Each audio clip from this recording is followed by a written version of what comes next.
नमस्कार मित्रांनो, पुन्हा एकदा स्वागत आहे आपलं गॅट सपोर्ट यूट्यूब चॅनलमध्ये. महाराष्ट्र राज्य परीक्षा परिषदेने दिनांक 12 ऑगस्ट 2021 रोजी एक महत्त्वाचे पत्र निर्गमित केले आहे. सदरील पत्र हे शिक्षक पात्रता परीक्षा TET प्रमाणपत्राच्या वैधतेस मुदतवाढ देण्यासंदर्भातील आहे.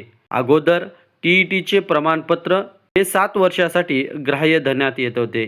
त्यानंतर या प्रमाणपत्राची वैधता वाढवण्यासंदर्भातील अधिकृत आदेश या पत्रानुसार देण्यात आले आहे. सदरील पत्र हे शिक्षणाधिकारी, प्राथमिक, माध्यमिक, जिल्हा परिषद सर्व, शिक्षण निरीक्षक मुंबई, दक्षिण, पश्चिम, उत्तर यांच्यासाठी निर्गमित करण्यात आला आहे.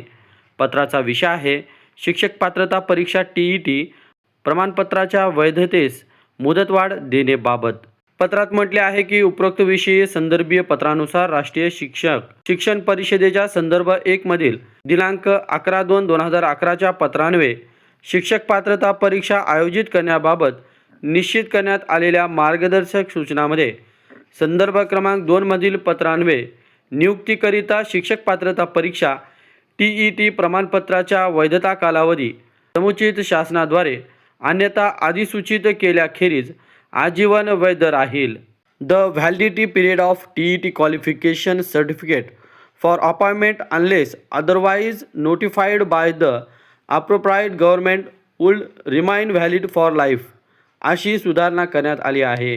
सबब राष्ट्रीय शिक्षण परिषदेच्या उपरोक्त सुधारणेनुसार पुढील आवश्यक कार्यवाही करण्यात यावी असे आदेश. मित्रांनो, या पत्रानुसार TET प्रमाणपत्राची वैधता ही आजीवन झाली आहे. आपण एक वेळेस TET पात्र झालात तर हे प्रमाणपत्र आता आजीवन व्हॅलिड राहणार आहे. मित्रांनो, हे पत्र आपणास हवे असल्यास हे पत्र आपल्या शासन निर्णय व परिपत्रक या टेलिग्राम चॅनलवर देण्यात आलेलं आहे.